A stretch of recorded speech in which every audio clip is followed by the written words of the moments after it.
The radar screens had been dark for 17 minutes.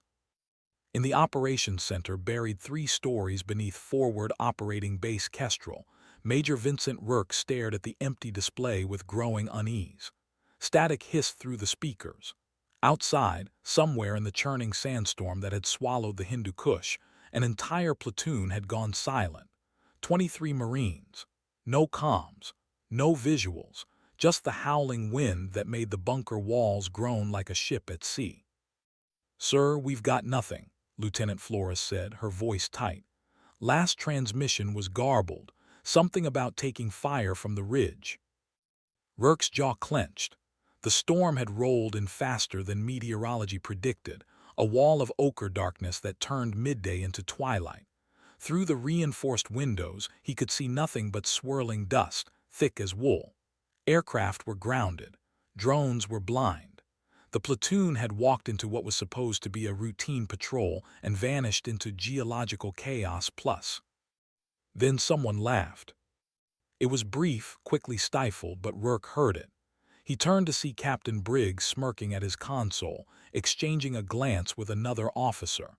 The major's eyes narrowed. "Something funny, Captain." Briggs straightened, but the smirk lingered.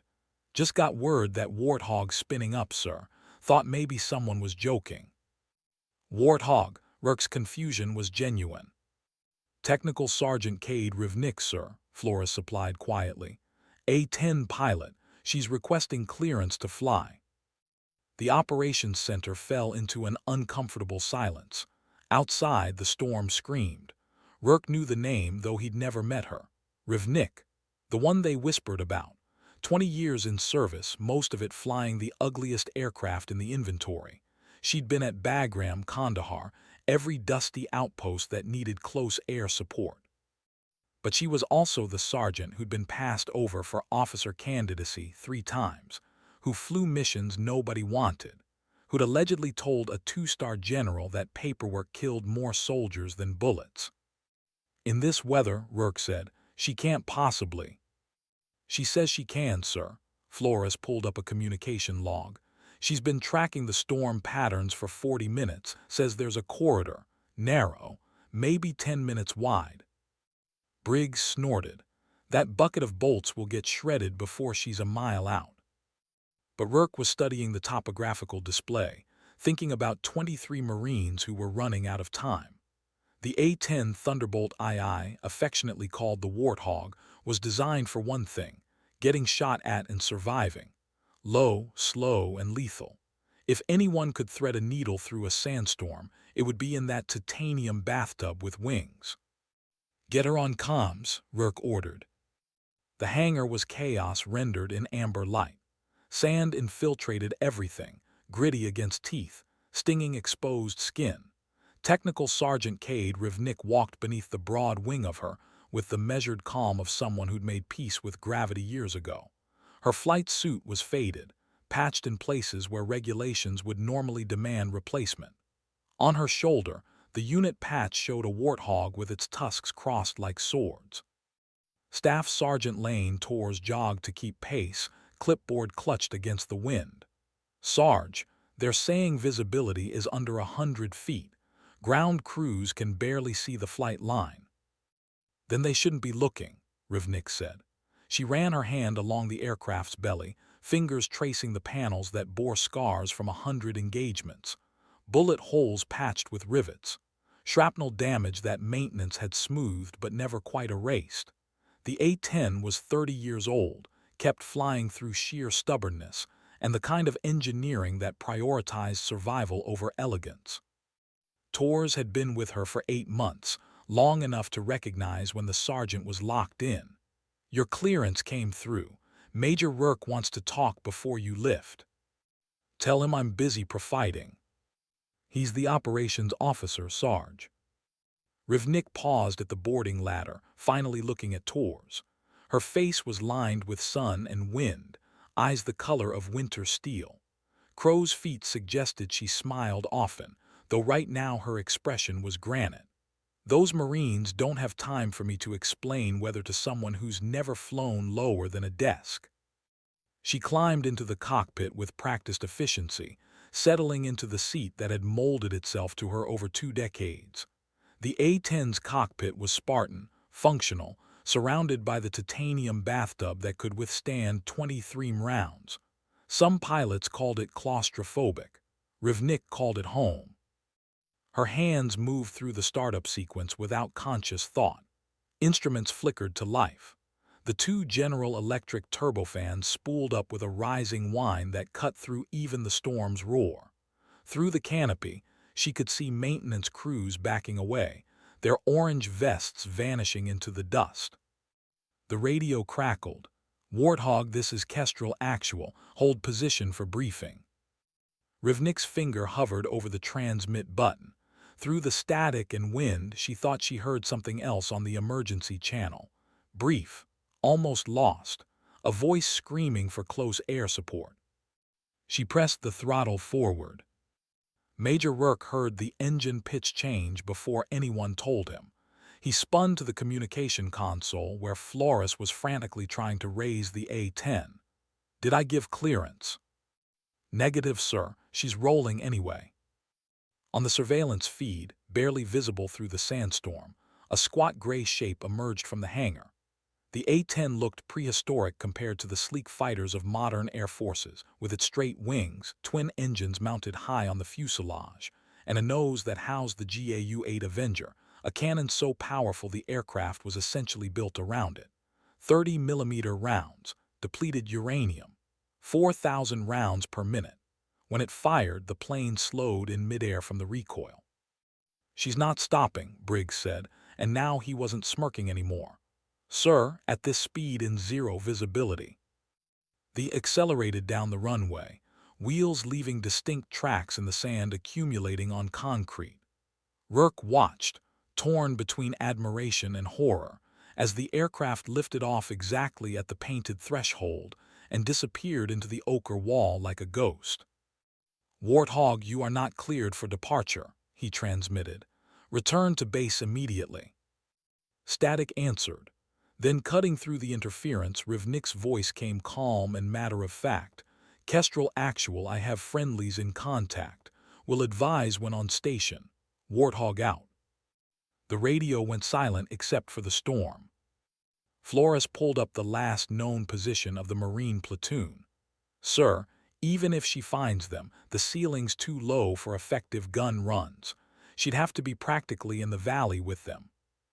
"That's exactly where she's going," Rourke said quietly. He'd read her file during the brief moments before she launched. Cade Rivnik, enlisted at 19, earned her wings through sheer determination and scores that couldn't be ignored. 372 combat missions, 2 distinguished flying crosses that she reportedly kept in a sock drawer, never married, no family listed beyond a sister in Oregon. The Air Force was her life, and the A-10 was her language. Captain Briggs leaned against his console, arms crossed. "She's gonna die out there trying to prove something." But Rourke was reading another file now, one that Briggs hadn't bothered to check. Rivnik's mission history. She'd flown through weather that grounded everyone else 6 times on record. Dodged SAMs in valleys so narrow her wingtips nearly scraped stone. Brought home an A-10 with 1 engine dead and half the tail missing. "She's not trying to prove anything," Rourke said. "She's trying to save them." At 300 feet above ground level, Cade Rivnik flew by instinct and instruments. The storm pressed against the canopy like a living thing, blotting out earth and sky. She dropped below the worst of the turbulence, threading through a layer where the wind sheared horizontally instead of trying to flip her aircraft inverted. Sweat beaded on her forehead despite the cockpit's chill. Her hands were steady on the stick. The A-10 wallowed through the air, never elegant, but she'd learned years ago that elegance was overrated. What mattered was being able to take punishment and keep flying. The Warthog could lose 1 engine, half a wing, and most of its tail and still bring you home. She'd proven that over Helmand Province in 2011 when a RPG punched through the port wing. The hole was big enough to see through, but she'd landed anyway. "Banshee 26, Banshee 26, this is Warthog on guard. How copy?" The emergency frequency hissed with static. She adjusted course based on the last known coordinates, banking gently to avoid overstressing the airframe in the turbulence. Below, she should be passing over the ridgeline. Should be. Navigation was part calculation, part prayer. Then a voice broke through, desperate and young. Warthog Banshee 26, we are taking effective fire from the North Ridge. We have 3 casualties and no air support. Please advise. Relief flooded through her, followed immediately by professional focus. Banshee Warthog, I'm 2 mics out. Pop smoke if you can and get your heads down. I'll make a pass. Warthog visibility is 0. We can barely see 10 feet. How are you even? Son, I don't need to see, Rivnik said, cutting him off. I need you to mark your position and trust me. Can you do that? A pause, then, yes ma'am, popping purple smoke now. She descended further, trading altitude for visibility. At 200 feet, shapes began to emerge from the murk. Rock formations. The skeletal remains of a village. Her radar altimeter screamed warnings she ignored. This was knife-fighting range, where modern fighters feared to venture. But the A-10 was built for exactly this kind of ugly, close-quarters warfare. Purple smoke bloomed below, barely visible but enough. She saw muzzle flashes now, winking like fireflies on the ridgeline to the north. Whoever was shooting at the Marines had positioned themselves well, using the storm as cover. Rivnik's thumb moved to the weapon selector. The GAU-8 was already armed. In the operations center, they heard it before they saw anything. Through the radio interference, through the storm's roar, came a sound like the universe tearing itself apart. A deep, guttural brrrrrrrrt that lasted exactly 2 seconds and made the speakers vibrate. Holy God, Lieutenant Flores whispered, she's engaging. The A-10's cannon was infamous. 70 rounds per second of depleted uranium smashing through anything unlucky enough to be in front of it. Tanks, bunkers, stone ridges in the Hindu Kush. The sound arrived before the radio transmission, carried on waves that cared nothing for sandstorms. Banshee Warthog, gun run complete, assess. The Marine's voice came back shaking with adrenaline and relief. Warthog, you just erased that entire position. We're clear. We're clear. Captain Briggs stood now, staring at the radio as if he could see through it to the battle beyond. She can't have visual in that mess. She must be firing on coordinates alone. But Major Rourke was watching the operation log scroll across his screen, cross-referencing with earlier drone footage taken before the storm. She memorized the terrain. Look at the timing. She knows exactly where everything is. Another transmission from Rivnik, calm as if ordering coffee. Banshee, I'm coming around for another pass. Anyone else want to shoot at you? Now's their time. As if in answer, the emergency frequency erupted with panicked voices in Pashto. Then the sound of anti-aircraft fire, distant but distinct. Tracers arcing into nothing, searching blindly for the aircraft they could hear but not see. Warthogs taking fire, Flores said unnecessarily. They listened to the next gun run with held breath. Again, that apocalyptic roar, longer this time, followed by secondary explosions. Rivnik had hit something that didn't want to be hit. Good effect on target, the Marine radioed. Warthog, you're a guardian angel. Negative, Banshee, I'm just the cleanup crew. But there was warmth in her voice now, the tone of someone who'd found the only thing that mattered. I'm orbiting overhead. Get your casualties ready for extract. Storm's breaking in 20 minutes. Rourke pulled up the weather data. She was right. The satellite showed the storm cell collapsing faster than predicted, a quirk of mountain weather that only someone with intimate knowledge of the region would anticipate. She'd flown through the worst of it because she knew exactly how long the worst would last. Sir, Briggs said quietly, I need to apologize. Save it, Rourke cut him off. When she lands, you can tell her yourself. Cade Rivnik circled the valley like a patient raptor. The A-10 was scarred with fresh dings where shrapnel had found it, but nothing that would keep her from home. Below, the Marines were organizing their wounded, preparing for the medevac that was already spinning up now that the storm was retreating. She could see better now, the dust thinning to reveal the brutal landscape that had nearly swallowed an entire platoon. Her hands ached from gripping the stick. The adrenaline was starting to fade, leaving behind the familiar exhaustion that followed combat. But she stayed on station, circling, watching until the helicopters arrived and the last Marine was loaded aboard. Only then did she bank toward home. Warthog Kestrel Actual, you're clear to return to base. Good work out there. She almost smiled. Copy Kestrel RTB. The flight back was smoother, the storm dissipating into scattered clouds. She climbed to 5,000 feet, giving herself room to think. 20 years of this. 20 years of flying into situations that made other pilots balk. She'd never sought glory, never campaigned for recognition. The A-10 community was small, tight-knit, often overlooked by an air force that preferred its sleek, supersonic fighters. But when soldiers needed help, when the situation was desperate and the weather impossible, they called for the Warthog. They called for her. Landing was anticlimactic. Wheels kissed concrete with barely a jolt. She taxied to the hangar where a crowd had gathered, which was unusual. Maintenance crews she recognized, but also officers from the operations center. As she shut down the engines and popped the canopy, she could see their faces. Something had changed. Staff Sergeant Torres was there, grinning like she'd won a bet. "Sarge, you're not going to believe this. Major Rourke wants to see you, and about 20 other people." Rivnik climbed down slowly, feeling every one of her 42 years. Her flight suit was soaked with sweat. Her hair was matted under the helmet liner. She looked like exactly what she was, a veteran pilot at the end of a hard mission. Major Rourke approached, extending his hand. "Sergeant Rivnik, that was extraordinary flying." She shook his hand, meeting his eyes. "Just doing the job, sir." "No," he said firmly. "That was well beyond the job. Those Marines are alive because you flew into conditions that should have been impossible." The debriefing lasted 2 hours.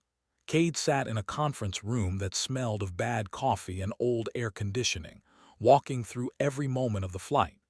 Major Rourke asked detailed questions about her navigation techniques, her decision-making process, the specific maneuvers she'd used to stay oriented in zero visibility.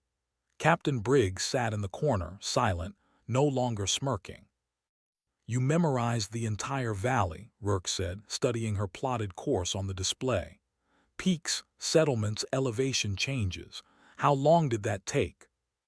3 years, Rivnik said simply. "I've been flying this region since 2022. After a while, you learn where the rocks are." Lieutenant Flores leaned forward. "But the gun runs, Sergeant. You couldn't have seen the targets. How did you acquire them?" Rivnik accepted a cup of coffee that had gone cold hours ago, sipped it anyway. Radio chatter. The enemy was coordinating on open frequencies. I spoke enough Pashto to triangulate their positions based on what they were saying. Combined with the Marines' coordinates and my knowledge of typical ambush sites, I could plot where they had to be. The room fell silent. Rourke exchanged a glance with Flores. "You speak Pashto." And Dari picked it up over the years. "Helps to know what people are saying when they're trying to kill you." She said it without emphasis, a simple fact of survival. Briggs finally spoke, his voice stripped of its earlier arrogance. "Sergeant, I owe you an apology. What I said before you launched was unprofessional and wrong." Rivnik looked at him for a long moment. "Captain, half the Air Force thinks the A-10 is obsolete. They've been trying to retire it for 20 years. I'm used to people underestimating what this aircraft can do." She paused. "But those Marines didn't care what I was flying. They just needed someone crazy enough to come get them." "Not crazy," Rourke said. "Skilled, there's a difference." She shrugged. "Crazy's easier to spell on the paperwork." That drew tired laughs. Rourke closed his tablet, signaling the debriefing's end. "Get some rest, Sergeant. We'll need a full mission report, but it can wait until you've slept." As the room emptied, Rivnik remained seated, staring at nothing. The adrenaline had fully worn off now, leaving behind the weight of what could have gone wrong. In her mind, she replayed every decision, every turn, searching for mistakes. It was a ritual she performed after every combat mission, a way of learning and surviving. Tors appeared in the doorway. "Sarge, you coming?" "Yeah," Rivnik said, standing. "I'm coming." News traveled fast on a forward operating base. By evening, everyone knew the story, though it grew more embellished with each retelling. The sergeant who'd flown through the impossible storm, the A-10 that had emerged from the sand like a ghost, the gun runs that had saved an entire platoon. Cade tried to avoid the attention, eating dinner alone in the mess hall, but soldiers kept approaching to shake her hand or offer thanks. A young Marine corporal stopped at her table, nervous. Sergeant, I just wanted to say thank you. My brother was with Banshee 26. He told me what you did." Rivnik set down her fork. "What's your brother's name?" "Lance Corporal Diaz, Sergeant." She nodded slowly. "Is he okay?" "Yes, ma'am, Sergeant, he's fine. Shaken up but fine because of you." After he left, she sat alone with her thoughts. This was why she flew, not for medals or promotions or recognition. For the Diazes of the world, kids barely out of high school who found themselves in hell and needed someone to pull them out. The A-10 had been designed during the Cold War to stop Soviet tanks, but it had found its true calling in these mountains, protecting soldiers on the ground who had nowhere else to turn. That night she walked to the flight line. The storm had left everything coated in fine dust. Her A-10 sat in its revetment, still bearing the scars of the day's mission. Maintenance crews had counted 17 new impact sites, none critical. The titanium bathtub had done its job. She climbed up to sit on the wing, something she'd done 1,000 times before. From here, she could see the mountains in silhouette against the stars. The same mountains that had tried to kill her hours ago now looked almost peaceful, deceptive. This country specialized in deception. "Thought I'd find you here." She turned to see Major Rourke approaching, 2 bottles of water in hand. He offered one, which she accepted. He leaned against the landing gear, looking up at the aircraft. "I read your full file," he said. "After you landed, wanted to understand who flies into a sandstorm." "And what did you conclude?" "That the Air Force has wasted 20 years of your expertise keeping you at technical sergeant." He took a drink. "Why didn't you take the commission? They offered 3 times." Rivnik was quiet for a long moment, watching heat lightning flicker in the distance. "You ever met a pilot who loved flying but hated everything else about the military?" "Can't say I have." "That's me. I love this job. Love the mission, the aircraft, the guys on the ground we protect. But the politics, the career games, the endless meetings about font sizes in PowerPoint presentations." She shook her head. "Being an officer would mean less flying and more managing. I didn't join to manage. I joined to fly." Rourke considered this. "You could have done both. Reached more people, influenced policy, made changes to how we operate." "Maybe. Or maybe I'd have become another desk officer who forgot what it's like to actually do the work." She looked at him directly. "How many hours you got, sir?" "About 1,200, split between trainers and transport." "I've got 7,000, all combat, all in the Warthog. That's my contribution. Not pushing papers or playing politics, keeping people alive." She paused. "You think that's a waste?" "No," he said immediately. "After today, I absolutely don't." They sat in companionable silence. On another part of the base, someone was playing music, something with a heavy beat that carried on the night air. The normal sounds of soldiers unwinding after a tense day. "There's going to be an investigation," Rourke said finally. "Standard procedure. You took off without clearance, flew in prohibited conditions, engaged targets in minimal visibility. By the book, you violated about 6 different regulations." Rivnik smiled grimly. When has the book ever saved anyone? My point exactly. I'm writing the report myself. It's going to reflect that you made a tactical decision based on emergency circumstances and superior knowledge of the operational environment. That your actions directly resulted in saving 23 lives, and that any investigation should focus on why our systems failed to anticipate the situation rather than on the pilot who fixed it. You'll take heat for that. Probably, but I've got broad shoulders. He stood, stretching. Get some rest, Sergeant. Something tells me we're not done needing you yet. After he left, Rivnik remained on the wing looking at the stars. Somewhere out there, Lance Corporal Diaz and 22 other Marines were sleeping safe tonight. That was enough. That had always been enough. The investigation, when it came, was perfunctory. Major Rourke's report was thorough and unambiguous. The regional commander, a brigadier general with 30 years in service, read it twice before calling Rivnik to his office. General Patricia Hawkins was a legend in her own right, one of the first women to command a fighter squadron. She stood when Rivnik entered, which was unexpected. Officers didn't usually stand for enlisted personnel. Sergeant Rivnik, sit down, please. The office was sparse, decorated only with a few unit plaques and a photograph of Hawkins standing beside an F-16. Rivnik sat at attention, waiting. Hawkins studied her for a moment. You know, I've been trying to retire the A-10 for 5 years.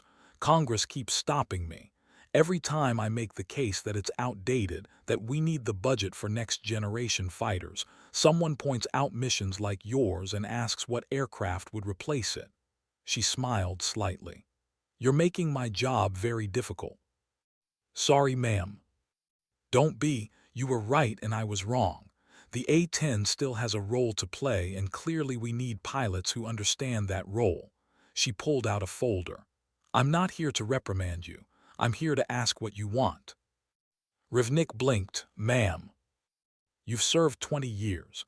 You could retire tomorrow with full benefits, or you could accept a commission finally and move up in the system, or you could keep doing exactly what you're doing. Hawkins leaned forward. But here's what I'm thinking. We need someone to train the next generation of A-10 pilots. Someone who knows the aircraft inside and out, who understands its capabilities and limits. Someone who can teach younger pilots how to fly when the mission goes sideways. An instructor position. Based out of Davis-Monthan, you'd still fly, but you'd also mentor, pass on what you know before it's lost. Hawkins paused. The A-10 community is small and getting smaller. We need to preserve that institutional knowledge. You're it, Sergeant. You're what we want the next generation to become. Rivnik looked down at her hands. They were scarred from years of working on her own aircraft, teaching herself maintenance because she didn't trust anyone else to touch her plane. The idea of teaching others, of shaping new pilots, was both appealing and terrifying. I'd still fly combat missions. When needed, yes, but your primary role would be instruction. Can I think about it? Take all the time you need, but Sergeant, Hawkins smiled.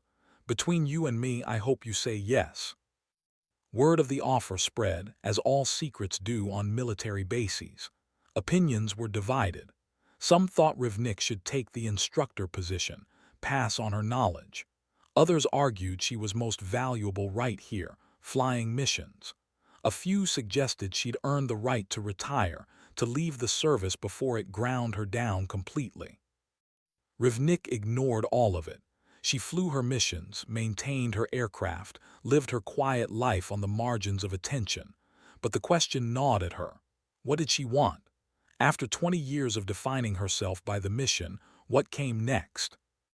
She found herself in the base chapel one evening, not particularly religious but seeking quiet. The chaplain, a major named Kowalski, was organizing hymn books. He looked up when she entered. Sergeant Rivnik, I heard about what you did, impressive flying. Just doing the job, sir. He smiled. That's what everyone says, but doing the job well is its own kind of calling. He set down the books. Something on your mind? She sat in a pew, surprised at herself for staying. How do you know when it's time to move on, to do something different? Kowalski considered this. I suppose when the thing you're doing stops fulfilling you, or when you realize you're needed more somewhere else. He paused. But I don't think that's really your question. I think you're asking whether it's okay to keep doing what you love, even if people are telling you to do something else. Rivnik looked at him. Maybe. Can I tell you something? The most miserable people I've met in the military are the ones who climbed the ladder because they were supposed to, not because they wanted to. They reached positions of authority and realized they'd given up the things that made them happy. He gestured around the chapel. I could have been a colonel by now if I'd stayed a logistics officer, but I wanted to help people spiritually, not manage supply chains. Some people thought I was crazy, but I've never regretted it. The general wants me to teach. And do you want to teach? That was the question, wasn't it? Rivnik had never thought of herself as a teacher. She was a doer, a practitioner. But she thought about all the young pilots she'd met over the years, eager and undertrained, sent into combat with theoretical knowledge but no real understanding. How many of them had died because no one taught them the tricks that kept you alive? I don't know, she said honestly. Then don't decide yet. But ask yourself this: what would honor the life you've lived? What would make those 20 years of service mean something beyond just you? 3 days later, Cade Rivnik flew her last combat mission from Fob Kestrel. Not last forever, but last from this base. She'd made her decision, though she hadn't announced it yet. The mission was routine by her standards, close air support for a convoy moving through disputed territory. No contact, no heroics. Just her and the A-10 orbiting overhead while soldiers below completed their work. As she flew, she thought about the chaplain's question. What would honor this life? She'd saved hundreds, maybe thousands of people over her career. Each mission was a thread in a tapestry she couldn't fully see. The Marine who'd survived to meet his daughter. The soldier who'd made it home for his mother's funeral. The convoy that hadn't been ambushed because she was overhead. Individual moments that added up to something larger. Teaching wouldn't be the same. It would be slower, less immediate. But each student she trained would carry forward the knowledge, would save others in turn. It was a different kind of impact, but impact nonetheless. She'd say yes to General Hawkins. She'd take the instructor position, move to Arizona, teach the next generation how to coax performance from the ugly, inelegant, absolutely essential A-10. She'd miss combat flying, miss the stark clarity of life and death decisions. But maybe it was time for a different kind of service. The convoy completed its movement. She banked toward home, the sun setting ahead of her, painting the mountains in shades of amber and shadow. Beautiful and deadly, like everything in this country. Kestrel Warthog, RTB. Copy Warthog, good hunting. She smiled at that. Good hunting. After 20 years, she'd hunted just about everything that could threaten American soldiers. Tanks, bunkers, insurgents in the mountains. Now she'd hunt for something else. The spark in young pilots' eyes when they finally understood what this aircraft could do. Landing, she taxied to the revetment for the last time. Maintenance crews waited, ready to prepare the aircraft for the next pilot. Staff Sergeant Torres stood with a small group of enlisted personnel, all watching. Rivnik shut down, completed her post-flight checks, and climbed down. Torres handed her a package wrapped in brown paper. From the guys, Sarge. Inside was a patch, custom-made, showing a warthog emerging from a sandstorm, tusks forward. Above it, text read, Storm Breaker. Below, TSGTK Rivnik, Fob Kestrel 2025. We figured you needed a proper call sign, Torres said, since you never picked one yourself. Rivnik felt her throat tighten. Storm Breaker. Seemed appropriate, Torres grinned. Permission to speak freely, Sarge. Granted. You're a legend. Everyone here knows it now. Whatever you do next, that's your legacy. The flight to Davis-Monthan Air Force Base took 8 hours with refueling stops. Cade spent most of it looking out the transport's window, watching the landscape shift from Afghan mountains to ocean to American desert. Each mile was a transition, a leaving behind and moving forward. She carried 2 duffel bags, one with clothes and personal items, the other with every patch, every photograph, every memento of 20 years in service. The storm breaker patch was pinned to her flight jacket, positioned where she could see it. Davis Monthan sat on the edge of Tucson, home to both active A-10 squadrons and the aircraft boneyard where old warplanes went to die. It was fitting, she thought.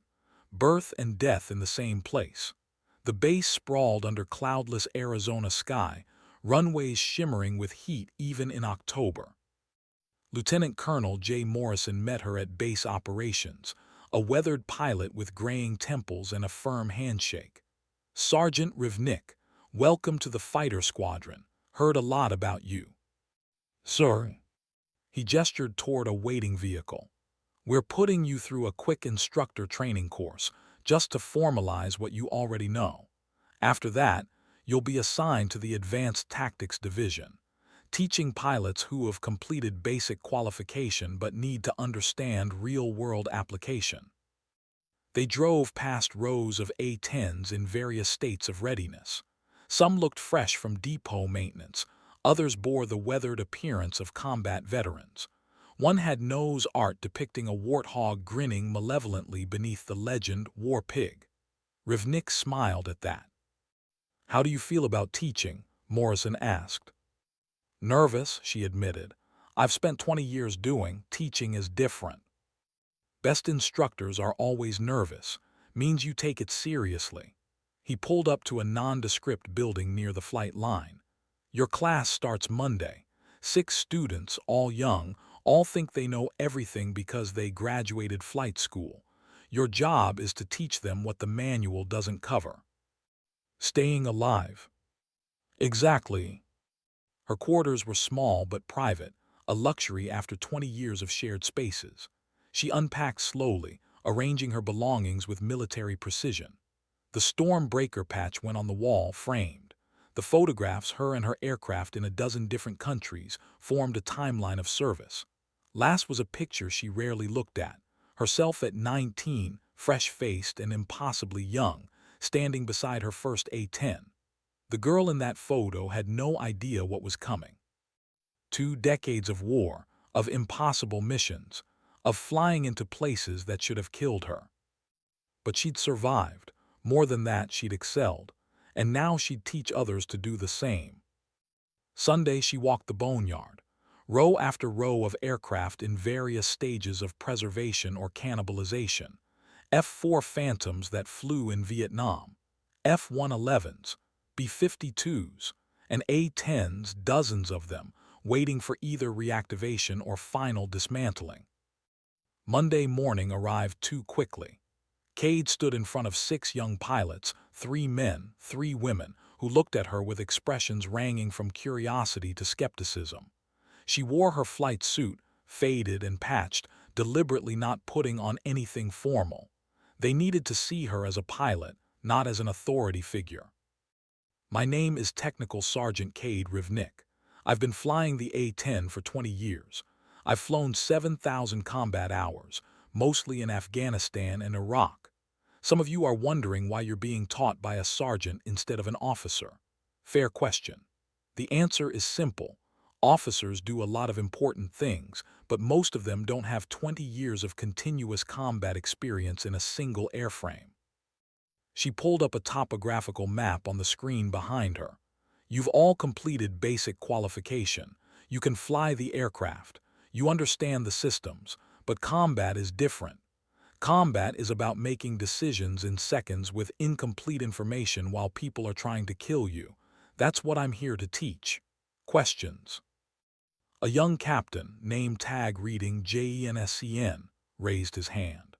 "Sergeant, with respect, modern warfare is evolving towards standoff weapons and network-centric operations. The A-10's close-in tactics are becoming obsolete." Rivnik had heard this argument 100 times.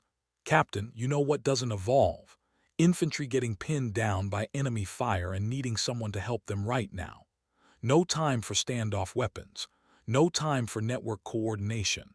Just them, the enemy, and the pilot brave or stupid enough to fly low enough to help. That's our mission. That's what makes the A-10 irreplaceable. Another pilot, a first lieutenant named Park, spoke up. "We heard about your storm mission at Fob Kestrel. That true?" "Yes." "How did you navigate with zero visibility?" This was the teaching moment. Rivnik pulled up her mission profile. "I memorized the terrain over 3 years. I studied enemy tactics and positioning.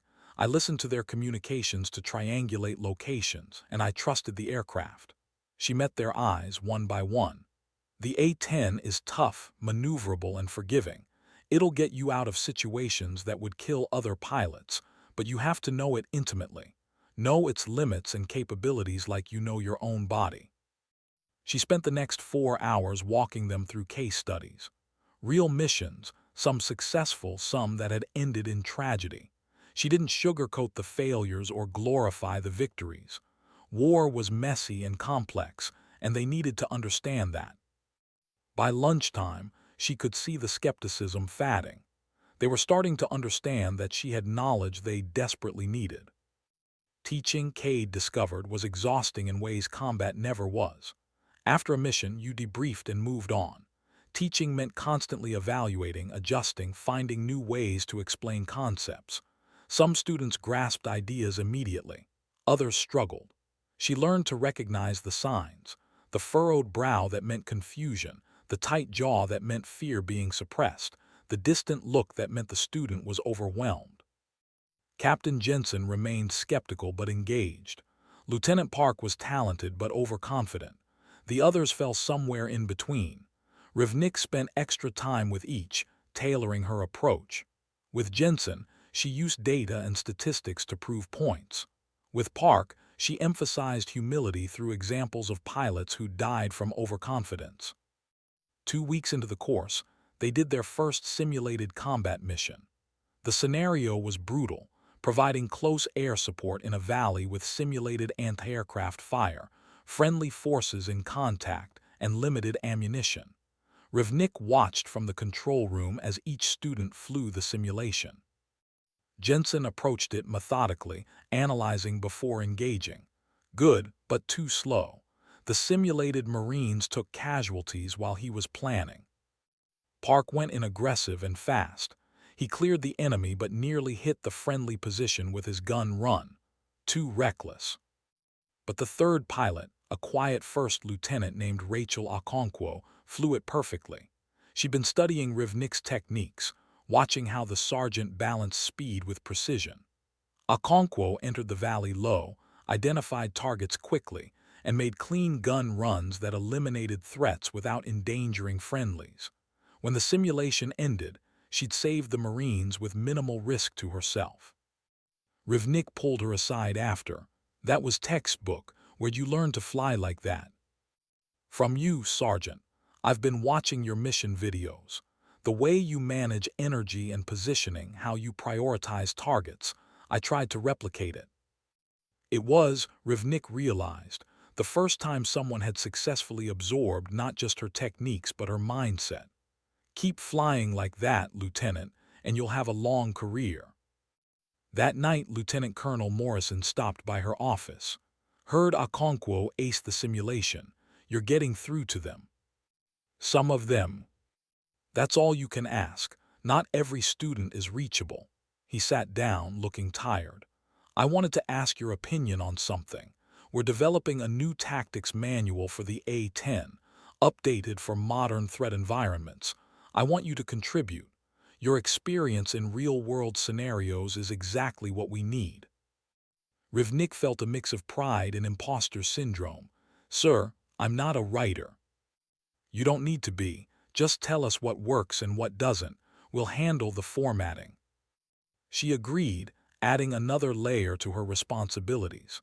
Between teaching, developing curriculum, and now contributing to tactical doctrine, her days stretched longer.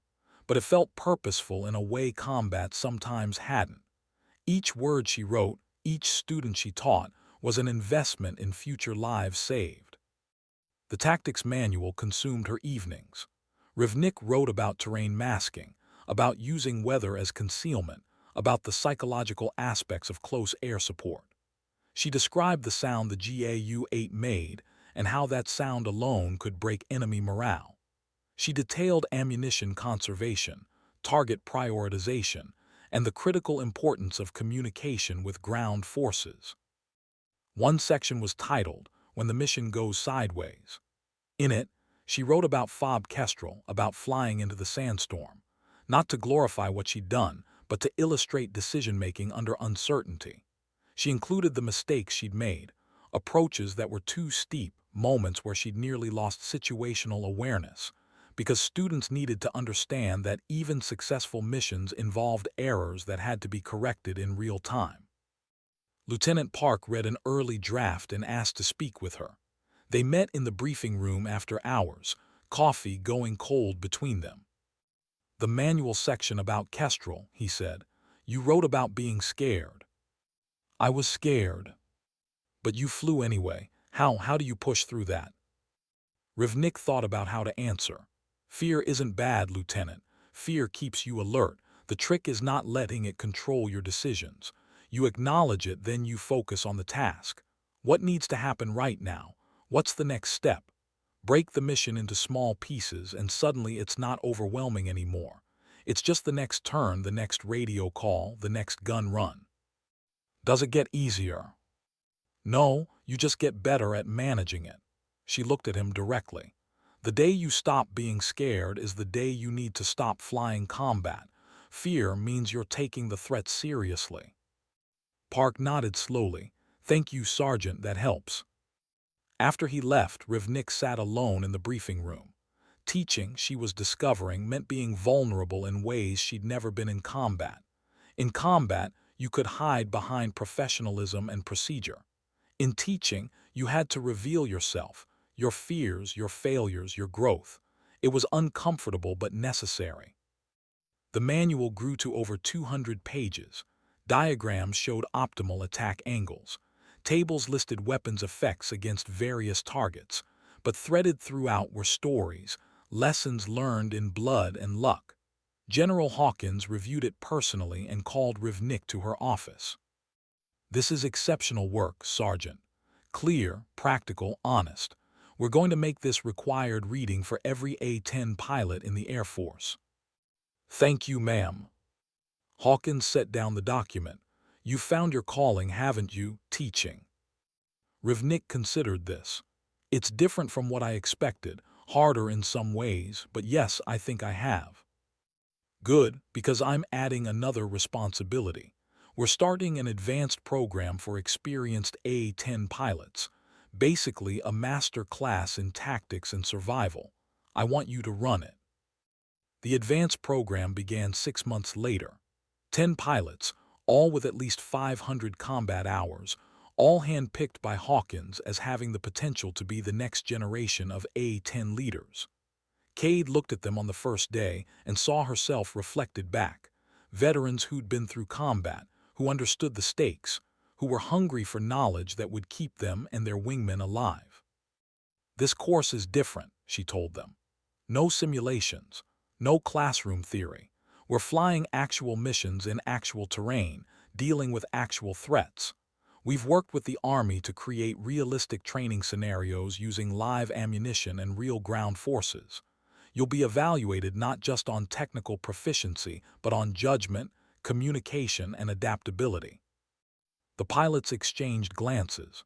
This was what they'd wanted, training that matched the reality they'd face.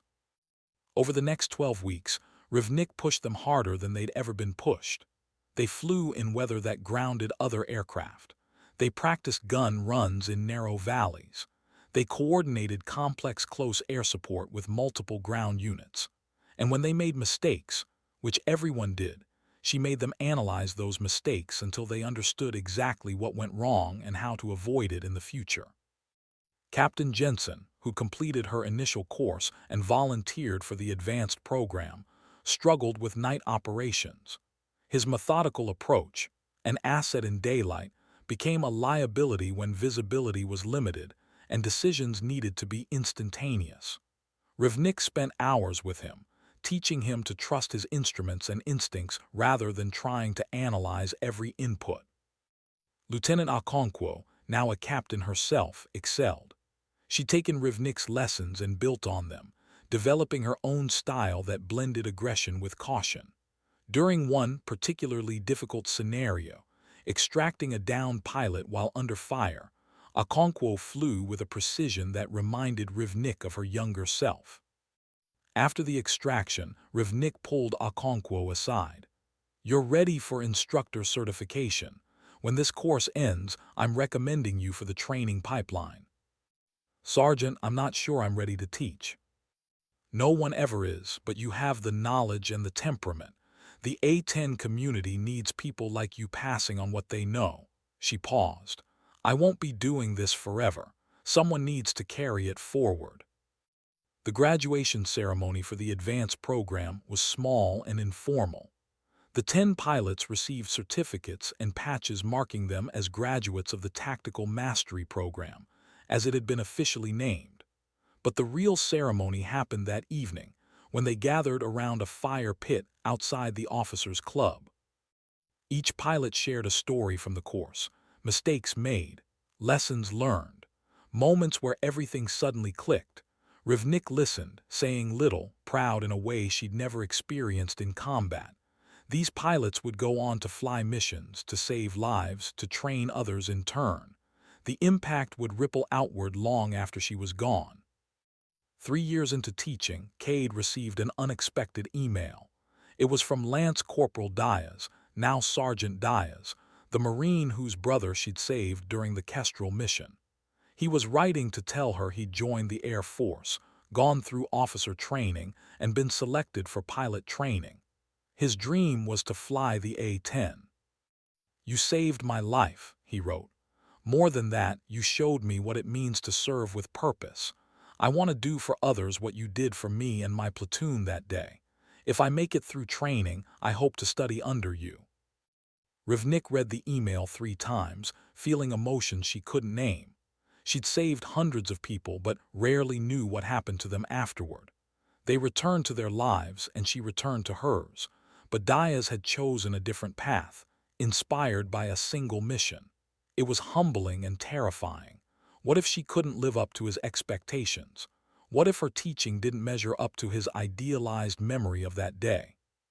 She wrote back, "Sergeant Diaz, I'm honored by your words, but understand that what happened that day was one mission out of thousands. Many went differently. Being a pilot isn't about dramatic rescues. It's about showing up every day, doing the work, and accepting that most missions will be routine. If you can embrace that, you'll be a good pilot. If you can embrace it and still find purpose, you'll be a great one." 6 months later, Diaz arrived at Davis-Monthan as a freshly minted second lieutenant. He looked different, older, harder, but his eyes held the same intensity Rivnik remembered from his brother's description. She shook his hand at the welcome briefing. "Lieutenant Diaz, welcome." "Sergeant Rivnik, I can't tell you what an honor this is." "Let's see if you still feel that way after the first week." But she smiled, softening the words. Diaz proved to be a capable student, though not exceptional. He worked harder than most, stayed later studying flight manuals, asked thoughtful questions. But he lacked the natural instinct some pilots possessed, the ability to feel the aircraft as an extension of their body. Rivnik worked with him patiently, finding ways to help him develop through practice what others had innately. During a training flight, Diaz made a critical error in judgment, starting a gun run at too steep an angle. Rivnik, flying as his instructor in a 2-seat trainer variant, took control and aborted the run. On the ground, she pulled him aside. "Talk me through what happened." "I thought I had the angle, Sergeant. I miscalculated." "Why did you miscalculate?" He struggled for an answer. Finally, "I was trying to fly like you, like the stories from Kestrel, but I'm not you." "No, you're not, and you shouldn't try to be." She softened her tone. "The worst thing you can do is try to replicate someone else's flying. You need to find your own style, your own strengths. My strength is spatial awareness and weather navigation. Yours might be communication with ground forces or weapons employment or crew coordination. Find what you're naturally good at and build on it. Diaz took the advice to heart. He stopped trying to be Rivnik and started developing his own approach. His communication with ground forces was indeed exceptional, clear, calm under pressure, able to coordinate complex operations. During joint exercises with Army units, commanders specifically requested him because they trusted his ability to integrate air support seamlessly. By the end of his training, Diaz had become a solid, dependable pilot. Not the best in his class, but someone you'd want on your wing when things got difficult. Rivnik signed his final evaluation with genuine pride. "Lieutenant, you're going to do well. Just remember, every mission is a chance to learn. Never stop learning." "Yes, Sergeant, and thank you for everything."